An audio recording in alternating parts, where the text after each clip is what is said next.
देखिए, इसका एक हिस्सा होता है मोटिवेशन का, एक हिस्सा होता है सस्टेन्ड एफर्ट्स का। तो आप कह सकते हैं कि एक तो सेल्फ मोटिवेटेड रहने के लिए क्या क्या कर सकते हैं,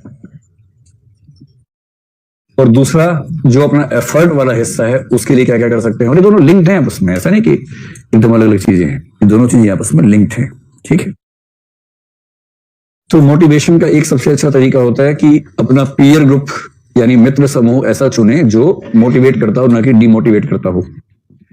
ये अच्छा पता क्या है, पीयर ग्रुप और आप एक ही उद्देश्य में ना लगे हों, वरना पीयर ग्रुप तनाव में रहता है। दोस्त का फेल होना दुख देता है, किंतु दोस्त टॉप कर जाए तो गहरा दुख होता है ना, तो ज्यादा गहरा दुख होता है। तो आप में से कितने लोग चाहते हैं कि आपका रूममेट आईएएस टॉपर बन जाए और आपका सिलेक्शन ना हो? अच्छा, ये आसान करते हैं, अगर आपके रूम से एक ही सिलेक्शन होना हो तो आप में से कितने लोग प्रार्थना करेंगे, भगवान मेरे दोस्त का कर देना, मेरा मत करना? कोई भी नहीं। हाँ, चलो, कितने लोग भगवान से प्रार्थना करेंगे, भगवान अगर हमारे रूम से पहला और दूसरा रैंक आना है तो मेरे दोस्त को पहला रैंक देना, मुझे सेकंड रैंक देना। ढिंडोरा मत पीटो, टाइम आएगा तो सबसे ऊपर रहोगे आप ही में, अगर ऐसा हो गया ना। चलिए चलिए चलिए, तो पहली बात पीयर ग्रुप प्लस पेरेंट्स। इसके बाद एक तरीका होता है मोटिवेशन की, डायरी लिखना। बस ये ध्यान रखना डायरी कैसी लिखनी है। अच्छा, मोटिवेशन वाले में इमोशंस का रोल रहता है ना, ये बहुत विश्लेषणात्मक नहीं होती।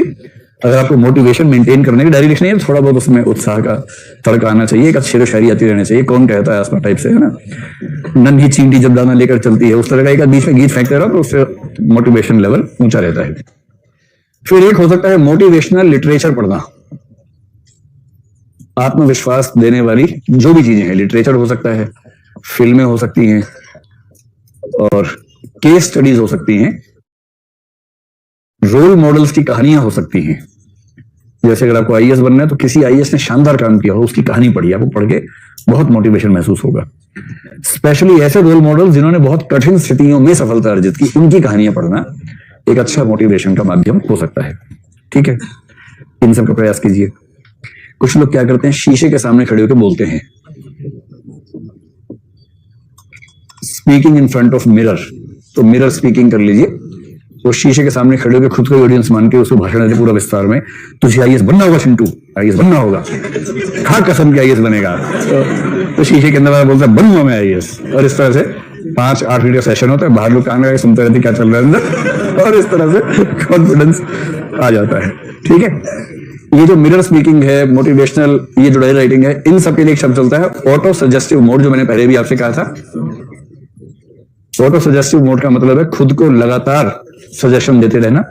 इसका एक तरीका और होता है, कुछ लिख लिख के मिटा दिया, डायरी में लिखा, कागज पे लिखा, फाड़ दिया, ये सब भी एक अच्छा तरीका इसका माना गया है। तो नोट राइटिंग जैसा, इसलिए किसी व्यक्ति के चरित्र को समझना हो तो रजिस्टर का आखिरी पेज देखो, क्योंकि शुरुआती पेज से कॉग्निशन समझ में आएगा सिर्फ। ऑटो सजेस्टिव मोड, और इसे साथ में लिखे नोट राइटिंग। नोट राइटिंग मतलब नोट छोटे छोटे लिखते रहना, जो खुद को आत्मविश्वास दिलाने के लिए होते हैं, उसको बोलते हैं नोट राइटिंग। और ऑटो सजेस्टिव मोड मनोविज्ञान का बहुत प्रसिद्ध शब्द है, इसका इस्तेमाल मोटिवेशनल स्पीकर्स खूब करते हैं।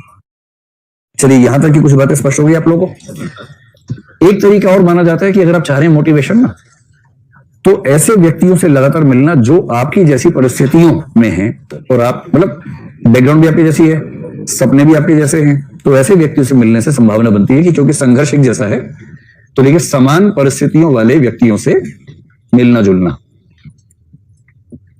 समान परिस्थितियों वाले व्यक्तियों से मिलना, मिलते रहना, मतलब बीच बीच में। एक छोटा मोटा कंपटीशन अगर रहे ना, तो उससे भी मोटिवेशन हाई रहता है। तो मोटिवेशन में एक चीज और लिख लीजिए, लिमिटेड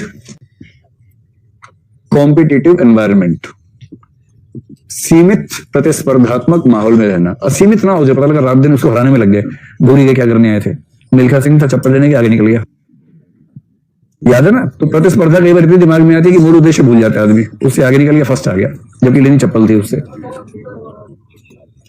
ये जो लिखा है ना, इसको लिखा लिमिटेड कॉम्पिटिटिव एनवायरनमेंट, सीमित रूप से प्रतिस्पर्धात्मक माहौल में रहने का सरल मतलब यह है, रूममेट से कंपटीशन कर लो कि तेरे प्रीलिम्स में 82 नंबर आए, मेरे 81, अब अगली बार देख तू, अब इस चक्कर में आप जोर जोर से पढ़ रहे हैं, वो भी जोर से पढ़ रहा है, दिन पढ़ते जा रहे हैं, अगली बार दोनों 88 आ गए, दोनों फेल हो गए लेकिन दोनों 88 नंबर पे हैं। लेकिन एक कंपटीशन चल रहा है, अगली बार अब अगले मॉक टेस्ट में दोनों 95 पे, अगली बार दोनों 105 108 नंबर ले लिए। ऐसा जो कंपटीशन है, सीमित कंपटीशन, ये आपके मोटिवेशनल लेवल को हाई बनाए रखता है, इसका फायदा उठाना चाहिए। या करते भी होंगे थोड़ा बहुत ना, थोड़ा बहुत करना भी चाहिए, इसका फायदा होता है। चलिए, ऐसा कहते हैं competition improves quality to a certain extent, एक एक्सटेंट तक क्वालिटी इंप्रूव करता है, उसके बाद चीजें बर्बाद कर देता है। अब जो दूसरा पक्ष है, या एक अगर इसमें बात होता हो ना, तो आप जीवन में जो भी करना चाहते, जैसे आईएएस बनना है आपको, अपने उद्देश्य की महानता में विश्वास बनाए रखना। जो भी आपका उद्देश्य है, अगर आप अपने उद्देश्य को लेकर कन्विंस नहीं है तो दिक्कत आ जाएगी। ये विश्वास रहे कि आपका उद्देश्य बहुत ऊंचा है, तो मोटिवेशन स्वभावतः ऊंचा रहेगा। और उसके लिए क्या अच्छा तरीका होता है, सबको आईएएस बनना है तो बहुत महान 2-4 आईएएस लोगों की जीवनियां पढ़ते रहिए, या अदर सिविल सर्वेंट्स, श्रीधरन की जीवनी पढ़ लीजिए, किरण बेदी की जीवनी पढ़ी, जिसने लिखा आत्मकथा लिखी, अब्दुल कलाम ने लिखी, जो एक सेंस में सिविल सर्वेंट जैसे पद पे थे, बाद में राष्ट्रपति हो गए। तो इस सब से एक सस्टेन मोटिवेशन की स्थिति बन जाती है। अब दूसरे पक्ष पर आइए कि आप अपना एफर्ट कैसे करें। एफर्ट के लिए सबसे पहली चीज होती है प्लान्ड एफर्ट, प्लानिंग। अगर आप चाहते हैं कि लंबा उद्देश्य हासिल कर ले, तो लंबे उद्देश्य की सबसे पहली शर्त है कि आपकी प्लानिंग स्ट्रांग होनी चाहिए।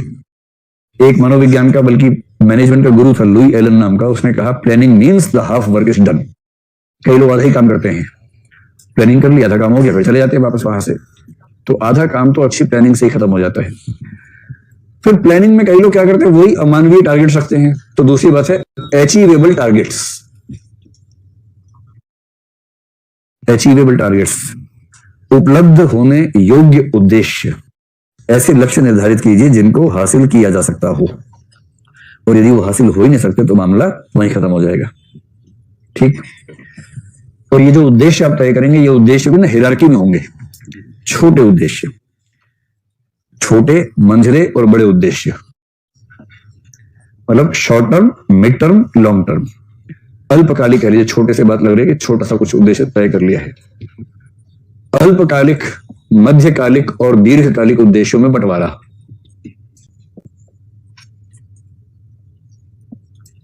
मैंने तो ये फील किया कि जिसकी प्लानिंग ठीक है और थोड़ा बहुत उसके अंदर सस्टेन करने की क्षमता है, सिविल सर्वेंट बनना बहुत आसान काम है, कुछ खास दिक्कत है नहीं।